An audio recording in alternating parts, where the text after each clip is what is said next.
Hello everybody, my name is Megan in case you don't know me yet. I have been a Beachbody coach since the beginning of December and didn't really start working the business though until the end of December, more January, things like that. So I was talking to Shauna about what are some things that maybe I could create a video for you guys about, and the thing that kind of stuck out to her and stuck out to me was being more authentic in our posting. And the reason why is I feel like May was maybe not a great month in my business, but I feel like May was a really great month for my Facebook page. I feel like I got a lot of likes, a lot of traffic going on my different posts. So my video today is going to be called Be Courageous Enough to Tell Your Story. And I'm going to tell you a little bit about that. So I read a book in preparation for this. And the book was called All Marketers Are Liars, and then our liars is crossed out and it says tell stories. And I think that is so true because you and I maybe don't really want to sell a product. That's kind of the nature of the beast of getting people healthy and making them have the tools. But we do want to tell stories, and that is how we are going to be able to sell those products, is make connections with people. So a quote from the book that I'm going to kind of base this whole video on is that great stories are true, not because they're factual, but because they are consistent and they are authentic. And I kind of wanted to break that down and be talking about what it means to be consistent and what it means to be authentic in our posting. So a couple of things about being consistent, and this is something I am still working on, but being consistent means posting 2 to 3 times a day. Being consistent in people's news feed so they are seeing you, they have the chance to notice your presence. Picture is included. Being consistent with having a picture with your post. Maybe not every single time, but at least once a day, some kind of a picture of something that relates to you. And then staying true to your niche, being consistent to your niche.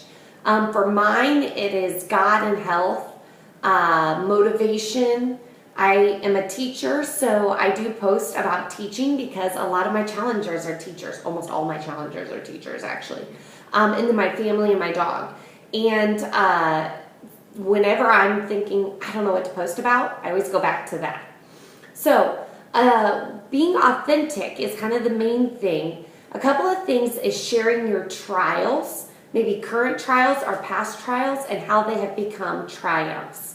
For me, some personal things that I've been through is that I was divorced when I was 22, and I hate talking about it. It makes me so anxious to even talk about it, but it's a part of my past, and it has created the person I am today.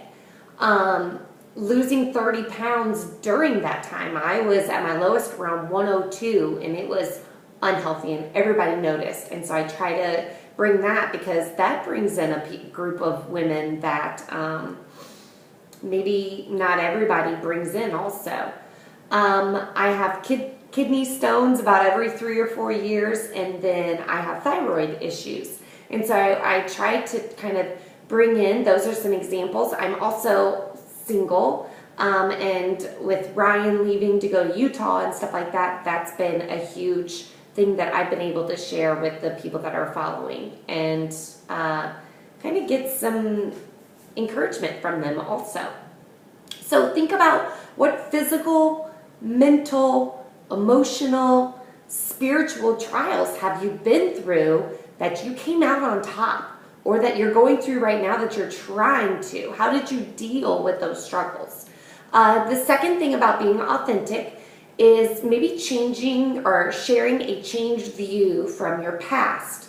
For example, I grew up in a family where you probably were going to get married pretty young, and the husband would provide, and most of my family, the women, stay home, and that was always my view. I never thought I would be an independent provider. And on Monday, I bought a house.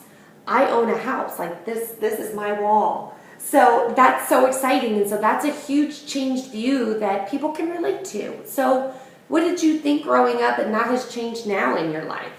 Another thing about being authentic is don't be afraid to be emotional, and you need to be, I call it hypersensitive when you're writing these emotional posts, because people want to feel what you're feeling. Maybe keep thoughts in like your phone or something like that and wait till you are ready to actually write to do that though. So you want to be super feeling it. There's been times where I am typing out a post and I am crying because of what I'm writing about and how personal it is and how scary it is to put it out there. Another thing about being authentic, and I took this from Amy Silverman, I believe is her name, but share your dreams, share products that you love, things that make sense to you. I would never share lipstick because I don't wear lipstick ever.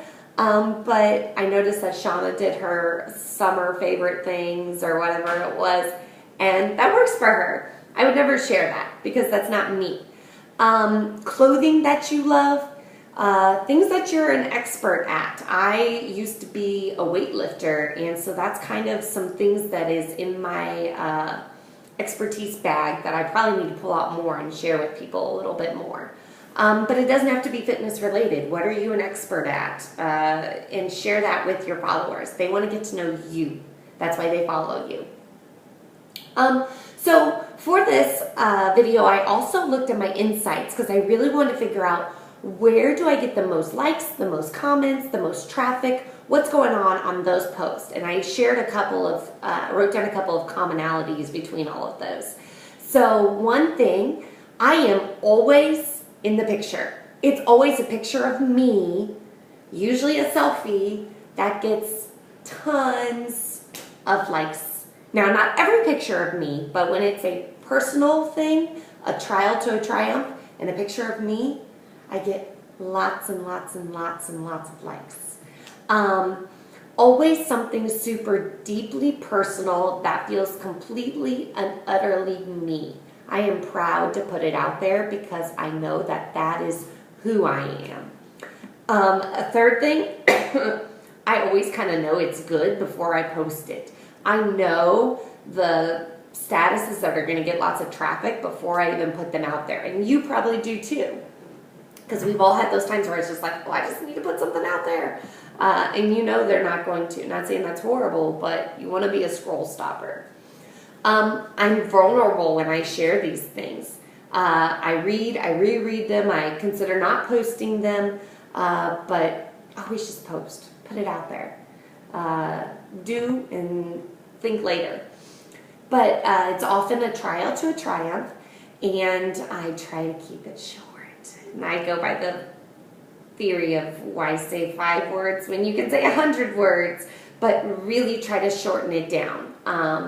Try to get to the point, share what that trial was, move on, share what you want to share with them there. So I'm a teacher at heart, and I know that my students have gathered this information if they can show me that they have learned it. So I have a couple of assignments for you all. The first thing is I want you to share below in the comments what your takeaway was.